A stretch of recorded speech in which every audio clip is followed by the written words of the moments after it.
Are you wondering whether you should switch from your commercial gym to a powerlifting gym? Are you wondering what the positives and pros are and differences are between a commercial gym and a powerlifting gym? In today's video, I'm going to go over that and much more. Matt Venna, who's one of Canada's best powerlifters, made a video recently and he sort of talked about how before you started actually going to the gym, like not talking about a powerlifting gym, but like just a regular commercial gym, you thought about it for a long time. You didn't just get a membership one day, right? I know for sure that was the case with me, where I did calisthenics for a pretty long time until I actually decided to bite the bullet and get a gym membership. And then I trained at a regular gym for like a year, maybe 2 years, I don't even remember how long. And then I finally bit the bullet to go to a powerlifting gym. And it took me a long time to be decisive to get a powerlifting gym membership as well. It took me a stupidly long time, way longer than it should have. And the exact same thing can be said about actually competing. My first competition, I think I came first place, and I dominated pretty heavily, especially in the deadlifting, where I tied the deadlift of somebody who was significantly heavier than me, and we both had the exact same number. Like, and so on all these things, it takes us such a long time to actually finally bite the bullet and do it. But when we actually do bite the bullet, it just ends up being amazing. So my first argument for kind of getting a powerlifting gym membership is, why wouldn't you? You might as well just already bite the bullet and get it. In my opinion, there's only two reasons that you wouldn't get a gym membership at a powerlifting gym. One is location, and that makes absolute sense.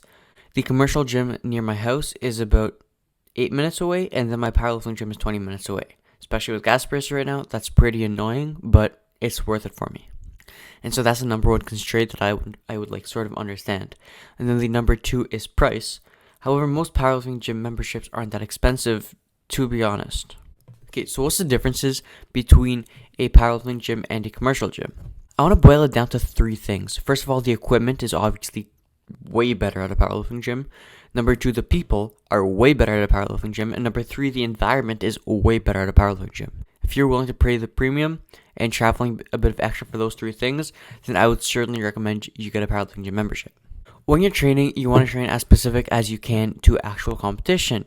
And that is where a powerlifting gym equipment comes into play. For example, at my powerlifting gym, we have both the Texas bar and the Rogue deadlift bar. And both those are bars I compete with in competition. And so it makes sense that I train with those. However, at commercial gyms, they don't have those bars. And so being at a powerlifting gym, it's much more specific to competition. Therefore, that will lead to much more successful outcomes at competition, where I know what to expect.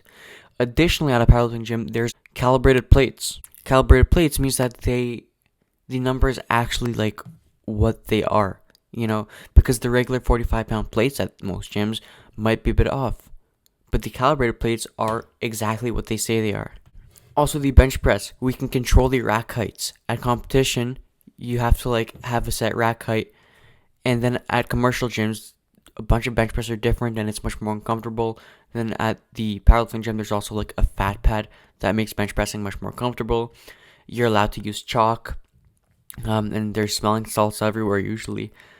So that brings me to my second point, which is the environment.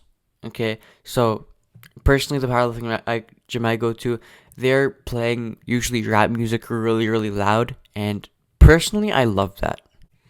Even though rap music isn't the music I listen to on my day-to-day life, it's sort of a nice music to listen to while working out, to be honest.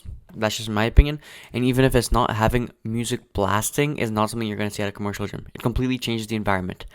Additionally to the environment, there's also just chalk on the ground and smelling salts everywhere, like I just mentioned. There might be a few D's mother just screaming up as somebody's going for a deadlift attempt of 800 pounds. And you're not going to see that kind of thing at a commercial gym. At a powerlifting gym, the environment is of people who are much more serious and passionate about the craft of powerlifting. That in turn makes you work harder and makes you enjoy what you're doing much more, because the environment around you is much more positive and in tune with what you love. And then another amazing thing is the people. Personally, at the gym I go to, there's a lot of insanely strong people. These are people that I can talk to, and oftentimes they can be more knowledgeable than I am, and then I can learn from them. Likewise, at the gym, sometimes there's somebody who's not as experienced as me, and then I can teach them, give them some of my wisdom, and help them out. And so at a powerlifting gym, you're surrounded with like-minded people who also compete, also really dedicate a large portion of their life to the sport.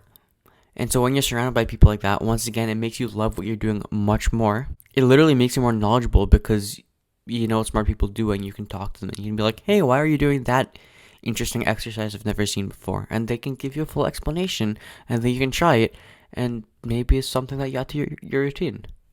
And then literally from going to a powerlifting gym, I've made friends who I'm assuming are going to be lifelong friends because once again, like-minded people.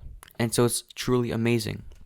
And so because of the equipment, the people, and the environment at a powerlifting gym, I strongly recommend that you do bite the bullet and get a membership to a powerlifting gym if the price is not way too high and if it's not too far from you. All that being said, you can still make very good progress training at a commercial gym. There's nothing wrong with that. Matt Venning, who I quoted earlier, trained for an incredibly long time at his university gym where he was squatting like 700 pounds. So really what the more important factors are is that you're hitting the main pillars of powerlifting training. So you have like a good program, you're following it, you're training nice and hard, you're eating good food, you're getting your 8 hours, and ultimately those things are more important than training at a fancy gym. But that fancy gym really is a cherry on top, and it does make the whole process much more enjoyable. Anyways, guys, that is the end of the video. I really do hope you enjoyed. If you did, make sure to give this video a thumbs up, comment for the algo, and see you guys next time.